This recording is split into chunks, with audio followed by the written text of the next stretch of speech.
So guys, ngayon may bago tayong na kaalaman, bagong kaalam.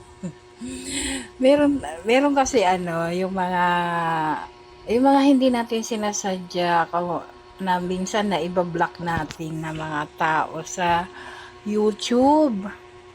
Di ba merong ganun? Tapos hindi na lang natin basta nakikita. Yung pala hindi natin alam na i-block na pala natin. So ganito lang pala yun. Una, punta tayo sa ating Google.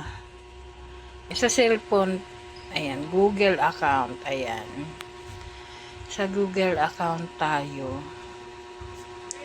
Tapos, hanapin natin yung people in sharing. Ito siya, oh.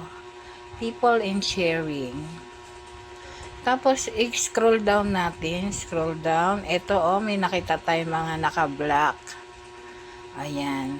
So, ito yung mga na-block ko dati. Kasi, yung iba, mga ano kasi yan eh. Mga, alam nyo na, mga bastos sa mga live. Kaya, binablock namin. Binablock ko. Tapos, ayan. So, pag gusto mo na, wag gusto mong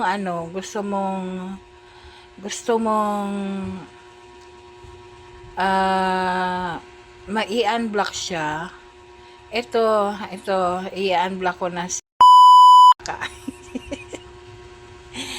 pindutin mo lang yung X. Ayan, ganun lang. Tapos makikita mo na yan. Ipapatry natin yan mamaya. Sino ba? Ayan. So, yun lang guys. Small lang yan, tutorial. Alright?